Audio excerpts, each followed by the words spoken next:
Como un niño pobre, desnutrido y sin educación, creó una compañía de $7.000 millones con solo 20 libras esterlinas en sus manos? Henry Royce nació en 1863. Sus padres administraban un molino de harina.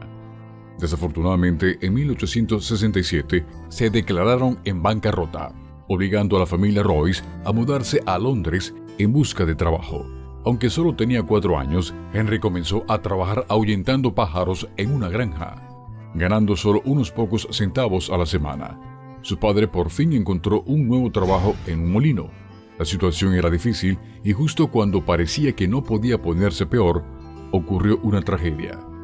Cuando Henry tenía solo 9 años, su padre murió. No solo fue devastador, sino que también empeoró los problemas financieros de la familia. Así que, en lugar de ir a la escuela, el pequeño Henry trabajó a tiempo completo. Vendía periódicos y entregaba telegramas para la oficina de correos, ganándose unos pocos centavos por cada entrega. Su madre, sin dinero, se dio cuenta de que ya no podía darle de comer a Henry, así que lo envió a vivir con una pareja de ancianos. Para ser honesto, ellos apenas podían mantenerse a sí mismos. Hubo muchos días en que todo lo que Henry tenía para comer era un trozo de pan remojado en agua y a veces en leche. Esta desnutrición, combinada con el trabajo duro desde niño, contribuyó a que tuviera problemas de salud durante el resto de su vida. Para cuando tenía 15 años, Henry solo había completado un año de escuela. Su tía, preocupada, decidió cubrir los gastos de un curso para que Henry pueda cambiar su vida algún día. Sin embargo, no pudo pagar su alojamiento. Pero afortunadamente, Henry logró mudarse con un hombre llamado George Yarrow, cuyo hijo era un aprendiz en una compañía ferroviaria. Por la noche, George enseñaba a los dos chicos a usar herramientas.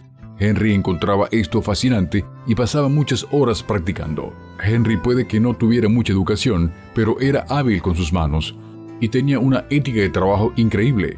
Desafortunadamente, el dinero de su tía solo duró 3 años de su aprendizaje antes de que tuviera que abandonarlo nuevamente.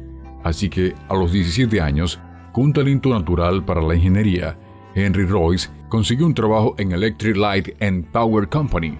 Trabajó más duro y durante más horas que todos sus compañeros de trabajo, a menudo saltándose comidas a favor de trastear con aparatos electrónicos. Después de ahorrar lo que podía, finalmente pudo permitirse tomar clases nocturnas de ingeniería eléctrica en el City and Guild Institute. Las habilidades que aprendió en estas clases significaron que, a los 19 años, pudo conseguir el mejor trabajo de su vida hasta el momento, trabajando como electricista barato para la Maxim Webster Electric Company.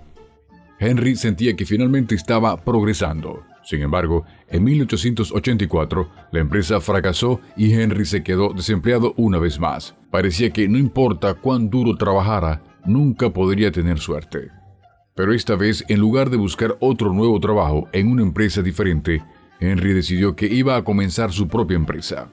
Así que trató de convencer a sus excompañeros de trabajo para que se unieran a él.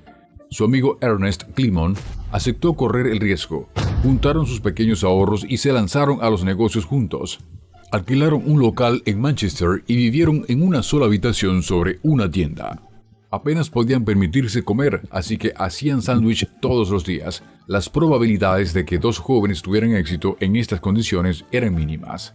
Pero en lugar de rendirse ante la duda, Henry hizo lo que siempre había hecho: trabajar más duro que los demás. Con todo lo que hacía, se aseguraba de que el producto fuera mejor que la competencia. Finalmente, después de muchas pruebas, crearon su primer producto exitoso: el timbre eléctrico. Estos comenzaron a venderse muy rápido. Con el dinero que ganaron, Henry pudo comenzar a crear productos más ambiciosos y grandes, como generadores y eventualmente incluso una grúa eléctrica. Prácticamente solo comían y trabajaban. Esa era su vida. Cada año crearon más productos para vender y sus beneficios crecieron aún más. En 1897, los pedidos ascendieron a 6.000 euros. 12 meses después, los pedidos ascendieron a 20.000 euros. Para 1899, el capital social de la empresa era de 30.000 euros. Ahora, eso puede no sonar mucho, pero recuerda, esto es el siglo XIX. Después de la inflación actual, eso equivale a más de $1 millón. Después de años de trabajo sin cesar, Por fin Henry podía comer libremente. Mientras tanto, estaba pensando en algo aún más ambicioso: crear el coche más lujoso del mundo. Ahora que Henry y Ernest eran ricos con su primer negocio, finalmente sintieron que podían centrarse un poco más en sus vidas personales. Los dos amigos eran tan cercanos que terminaron casándose con un par de hermanas, Edith y Minnie Pond. Así que, aunque habían sido socios comerciales, Henry y Ernest ahora eran oficialmente familia. Con el sueño de crear el coche más lujoso, Henry compró un coche francés de 2 cilindros de segunda mano de 1901. Desafortunadamente, estaba en tan malas condiciones que ni siquiera arrancaba. Pero al día siguiente, Henry trabajó duro en el coche y lo puso en funcionamiento, pero aún no era suficiente. Eventualmente, Henry decidió que, en lugar de mejorar este coche, debería construir el suyo. En 1904, había construido 3 coches a medida, que se denominaron Royce 10. El primer coche era para él, el segundo se lo dio a su socio comercial Ernest, pero el tercero se lo vendió a un hombre que quedó tan impresionado con el vehículo, llamado nada más y nada menos que Charles Rolls. Cuando Charles Rolls conoció a Henry Royce, seguramente ninguno de los dos podría haber imaginado el viaje que estaban a punto de emprender juntos. Henry era una verdadera historia de superación, pero Charles era todo lo contrario, habiendo recibido prácticamente todo desde una edad temprana. Charles Rolls había asistido a la prestigiosa Universidad de Cambridge para estudiar ciencias mecánicas y aplicadas, y después de graduarse, trabajó en un yate antes de pasar a trabajar en Londres. Charles también fue una de las primeras personas en el Reino Unido en poseer un automóvil. De hecho, hay una foto de él de 1896 en su Peugeot Phaeton, que compró en París a los 18 años. Era de una familia acaudalada. Charles era conocido como un temerario. En 1903, Charles compitió en la carrera de París a Madrid, donde murieron 34 conductores y espectadores. Esto sucedía principalmente porque los coches levantaban tanto polvo en las carreteras que nadie podía ver. Pero Charles prosperaba en el caos y continuó compitiendo año tras año, sin importar cuán peligrosas fueran las carreras. No solo era un gran fanático de conducir coches rápidos, sino que también era aviador. Claramente, Charles tuvo una educación muy diferente a la de Henry, y sin duda tenía un gusto por el lujo. Cuando Charles Rolls conoció a Henry Royce, dudaba de él.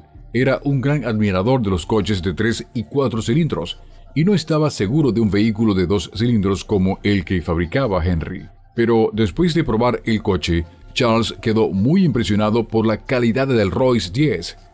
Esa noche, Charles condujo de regreso a Londres. En medio de la noche, despertó a su socio comercial y le dijo, emocionado, «Acabo de encontrar al mejor ingeniero de motores del mundo». Charles Rolls acordó vender tantos automóviles como Henry Royce pudiera construir, bajo el nombre de Rolls-Royce. Para 1921 había tanta demanda de ellos que había un retraso de 3 años. Así que abrieron una nueva fábrica estadounidense de Rolls-Royce en Massachusetts y en 10 años produjeron 2.944 coches. Rolls-Royce se enorgullece de producir vehículos de la más alta calidad, incluso si lleva mucho más tiempo. Incluso hoy, todo sigue siendo hecho a mano y puede llevar hasta 6 meses completar un vehículo. En 1930, Henry Royce fue galardonado con la Orden del Imperio Británico y fue nombrado baronet. No importa cuán enfermo se sintiera, nunca dejó de trabajar. Sus últimos dibujos fueron literalmente hechos en su lecho de muerte. La noche antes de morir, hizo un boceto de un amortiguador ajustable en la parte posterior de un sobre y le pidió a su enfermera que lo enviara a los trabajadores de la fábrica para producir su invento. Murió antes de que la carta pudiera ser entregada. Está claro que ambos hombres dejaron un legado que los sobrevivió con creces.